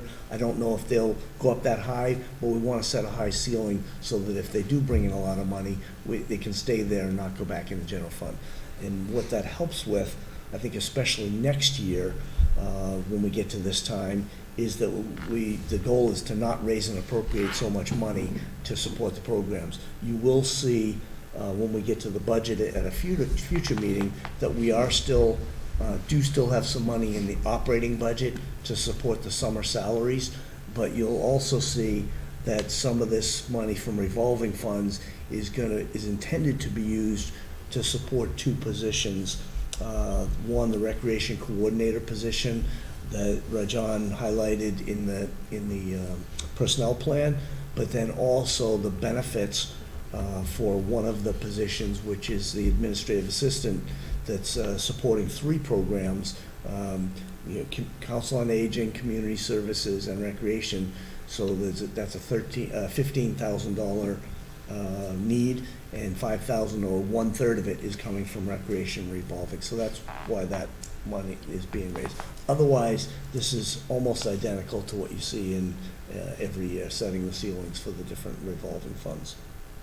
So the rec has gone up, is that what you're saying? That's Yeah, pretty much- increase the I believe ceiling. that's the only one that's increasing. Yeah. So that doesn't mean they. Is that a they- cursor next to the R, or is that a? I think it's just a cursor. Oh, it's a cursor, okay. I wasn't sure it was some kind of marker, And I okay. think we wrote lower in the summary why we've raised that one so much is due to the different use of revolving funds in the future for recreation. That's all. Did you that's like saying. that, Ann? What? For yourself? Hmm. Revolving funds? What? No, I'm writing everything. Oh, okay. You wanna do this? Yeah, no, sign me up for that. I thought you beat me to it already. No. Okay. See, I'm putting all your stuff too, Dave. Okay, very nice. You sure you give Kristen some? Maybe Yeah, no, she gets all the ones nobody volunteers for. Maybe we take it. I mean, she does a lot of other things Like as a what? chair, so maybe we'll give her a reprieve. Why? Why not? This article is a fund that was set up years ago to cover when someone is out on a police and fire injury or IOD. That person is part of this. They're partially covered, their salary, through an insurance policy, which is covered under Mass General Laws, 111F, or injured on duty. But what's not covered is part of their salary is not covered. That's the town covers that. But also, we can't leave those positions unfilled. We have to cover the shifts. So this fund is intended to pay either the overtime. Reduce the reserve fund transfers. Effectively giving us a balance, like a balance Yes. to draw on before we have to go to reserve fund transfer. Exactly. So that, somebody being out injured for an extended period of time, and this is injured on the job. This is, what we try to do is keep $50,000 there. As it gets down, then. It'll pay for overtime and other things, right? Correct. Yeah, or per correct. diem So hours. this isn't an every year thing, but as it gets drawn down. I can then- write this Then one. we try to refill this. Okay. So Wes can do this one.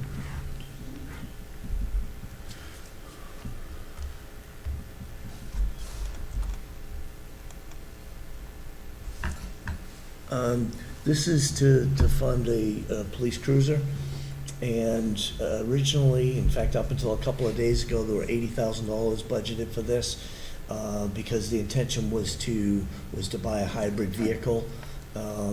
Due to a number of reasons which the police chief gave at Capitol Saturday, he briefed both the Sustainability Committee as well as the Finance Committee and Select Board on why it's a good idea this year to go for a gasoline vehicle. Basically, time availability and some maintenance problems going on, and then he would like to return either the following year or, at an appropriate time, back to hybrid vehicles. But we've reduced this by $4,000 because this year it makes more sense to buy a gas vehicle. Dave? Okay.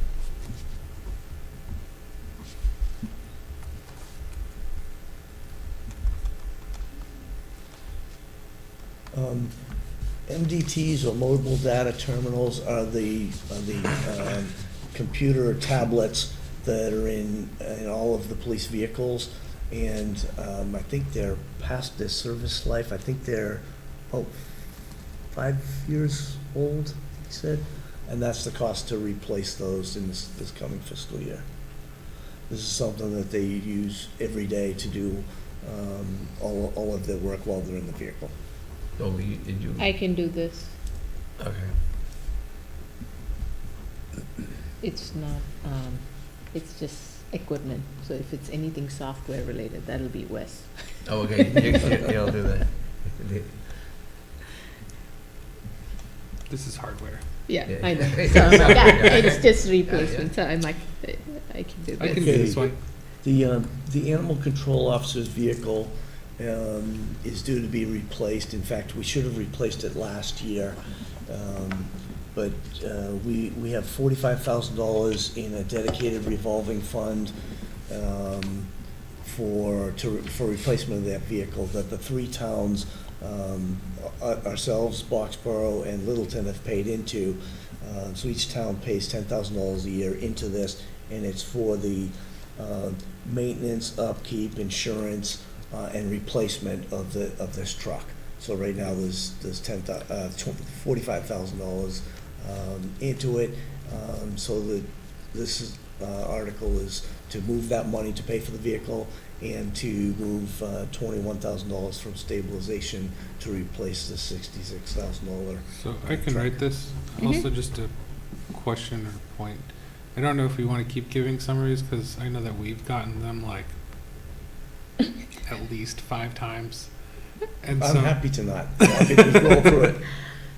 So what I'll do is I'm going to take over. because I mean, I'll go these through it. these articles will also be available, like they're in the packet and all that Right. stuff. And just in the purpose of time and efficiency, we I'm may perfectly want happy to, to speed through these. like, I mean, unless So- someone wants to listen. So who's gonna take this one? I can. Wes. Okay. This one, it should say fire department, not fired department. Maybe that's a precursor. Thank you. Good catch. This one should be Kristen. Yeah. Yes. When did that change? I thought when we got to 500,000. After the finance committee meeting, Kristen, Maria, and I talked about this one, and Jason actually, and realized that we really needed $500,000 there for professional services. And so we changed not only the amount, but also the funding source. Free cash, $150,000 from free cash, and $350,000 from raise and appropriate.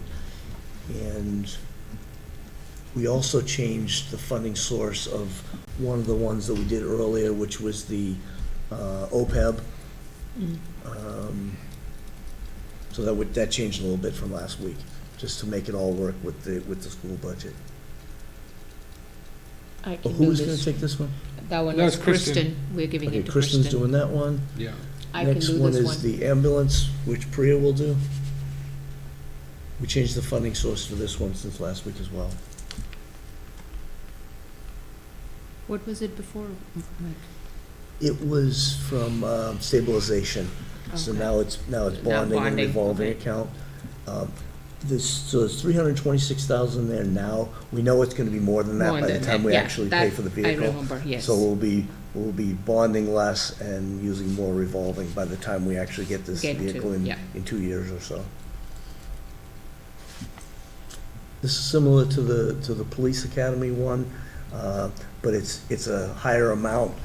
It's $60,000 I can because do it it. also includes physicals. Academy Just training, pretty easy. Wes, okay.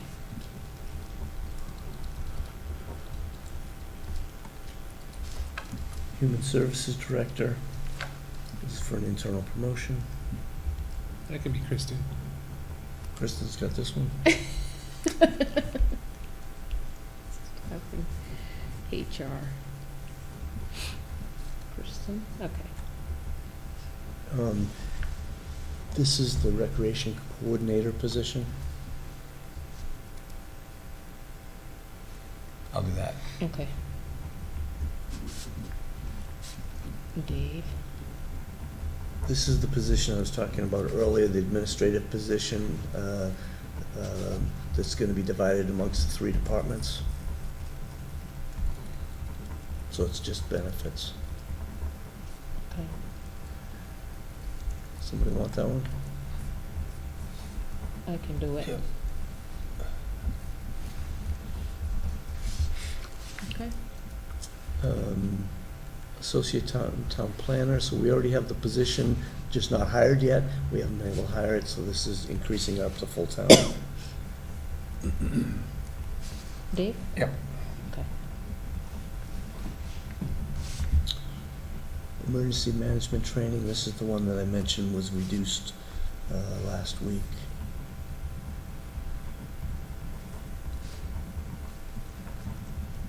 Is that for the Burke, or is that? It's not for, well, it may involve Burke, but it's not just for Burke. Okay. So this is for, so the fire chief and Lieutenant Patriarca are our two emergency management gurus, and it would be for them to get trained, anyone in the community. So it may involve people that are not employees as well, and in addition to Burke, so that the community is prepared for any kind of an emergency management scenario. And it's something that they've developed and are continuing to develop a binder and scenarios, and they're going to be coming to the board to present what they have for you. And this is to start actually funding that training. I can do that. Did you want it? No, did you want it? No. Well, I wrote it down. I would do it. Oh, But yeah, if you but- jumped right into it. You want to do the next one, Dave? What's the, Oh, we don't. You don't have to Oh, do the this library, one. we don't do it So because skip it's, yeah, Skip over that one. library pass. so you Also doing a the couple of emergency capital- management, or am I doing that? The what? You want, if you want to do that one? Dave's going to Sure. do the emergency management, yeah. Management training, not me. Okay, I'm gonna speed past these other ones. These ones will be taken up at the capital committee meeting Yeah. in 3 nights. The pumps and the HVAC upgrades at the library. COA general bylaw upgrade, I think the only change is what's lined there. They don't want to have to like change Yeah. chairs up after 2 years. Yeah. Why, who's the chair of the Council on Aging? Well, right now it's Ann Canfield, Oh. but it was Bill, and Bill, after reading the charter or whatever, just said, oh, I'm not supposed to be still doing this. Dave's talking, so I'd sign him up for that, would you? But I mean, there is some point to that though, because it's kind of forcing signed you up. resilience. Are you signing up for what, did I? No, I'm kidding. Who wants to take that one? I'll take that. I'll take that one. No, but I mean, like, the you point have of the this, other one, like, I I think. think the What's reason that? for that is No, so the that you emergency get management some training. multiple people experienced, and so I don't know if I'm gonna recommend it, so The problem was, you might want to talk to them. The problem was, not enough That- people want to do it. well, that it forces them to Right. do it at a time when they might not be ready to transition, I think was the issue. In other words, they don't want it to be a shell. To maybe say like not more than 4 consecutive years, because 2 is like,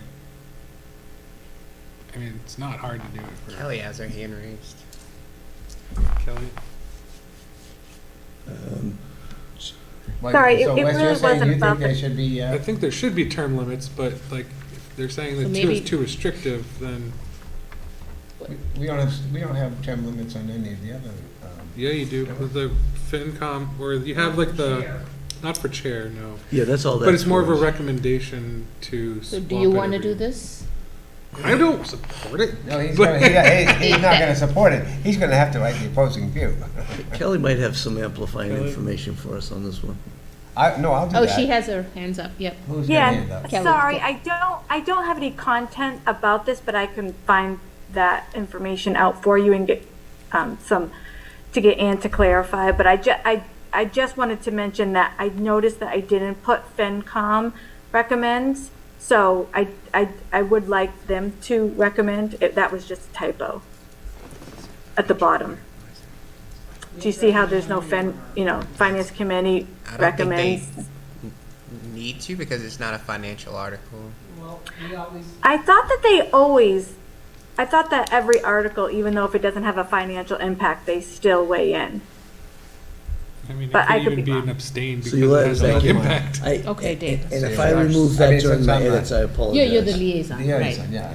Okay. Dave's going to do that one, the Council on Aging bylaw. Okay, CPC. Reserves. I can do CPC, I always did CPC. You want to do all the CPC ones, or? I can do that, yeah. Okay. If you want to put Priya down for all the CPCs, we'll just speed through that then.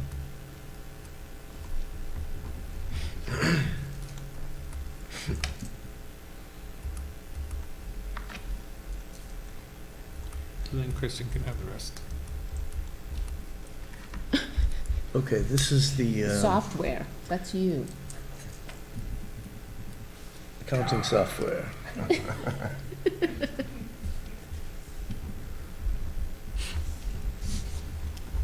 Okay, Wes, you got that one? Yeah, Okay. I nominate Wes. I'm gonna put, Second. Next is fire PPE. This is every year, so that one can be copy pasted. That's a copy paste? Yeah. Yeah, that's Dave. Okay. Dave, will take it. can I put like this software will make the computers go beep boot more efficiently? Okay, the building commissioner truck? Building commissioner truck, who wants that? I thought you pulled the, did you? No. Oh. Kristen can do it. Well, it Let's might be brief pulled it, if Kristen. you just Yeah, determine that. we're gonna look at what it it's, would cost to repair it. Cause that's I- only like 3 for Kristen. Okay, Let's give so this one to that's Kristen? Okay. Okay, so the next two go kind of together. This is gutter and fascia repairs. Oh, where is this? Oh, God. There's a really odd number there for free cash, because if you see down here, we're pulling money from old articles that wasn't used. Some for DPW, facility upkeep, and the other for town hall facility upkeep. And so we're, putting those together with that, to make the $20,000. So it's just about $6,000 in free cash. So that one and the next one kind of go together. The next one is painting the exterior of town hall. Dave? Kristen. Kristen? So it's only 5. Houses need fresh paint. Yeah. Okay, She's a big advocate of that. okay, so Kristen, okay. Both Paint. of those, right, the gutters and the exterior paint. Paint, yeah. Okay. Have all the graphite on. This my is another hand. software one. Mine with dirty Software cars. there, What? there, pressure collector software.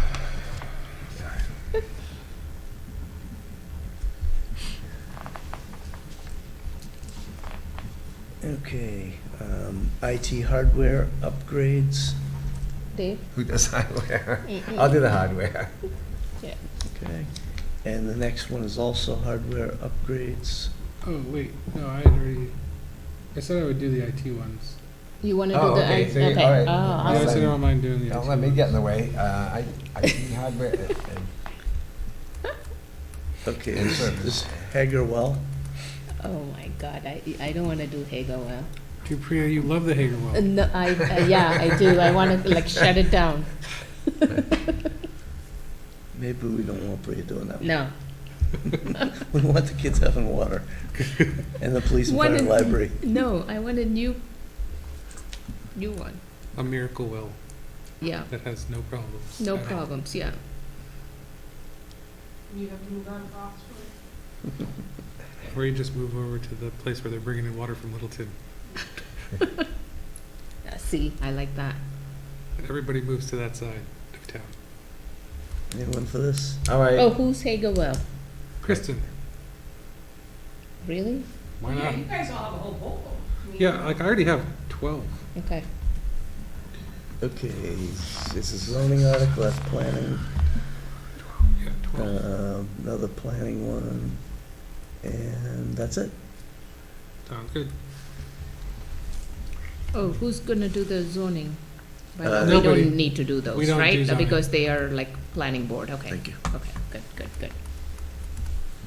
Okay, so John will put together a spreadsheet with who's got what Got- and yeah. email it to the whole board. Sucker. Kristen.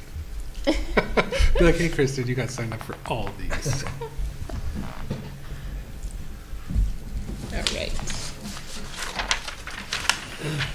All right, moving on. And the last is on the back page. Select board and town administrator office reports and updates. I have nothing. one thing I have is, so I did the office hours in the evening. I wanted to provide an option for people that come in who might be working during the day. So, and there's certainly plenty of people in town like that, but no one has shown up in either month that I've done it. So I'm gonna declare that a good try. And I asked Kelly to take that off the website. But the morning times have gone very well. I mean, there's always one or multiple people there. So I'll wait and see. I might extend another morning to do it that way. It seems like most of the people. Nobody wants to come out in the dark, 20 degrees to come down to an empty town hall. Maybe there is somebody out there, but anyway, for now they can make an appointment. They can make an appointment, but for now, I'm getting up. So that's the only thing that I wanted to mention. Yeah. Guess the comment I heard was night hours, is he serving beer? And they didn't come back, so. Yeah. So I don't know. Maybe that would have worked. I was able to use the time productively, but it's just I don't need to get out of the house and go in out in the cold.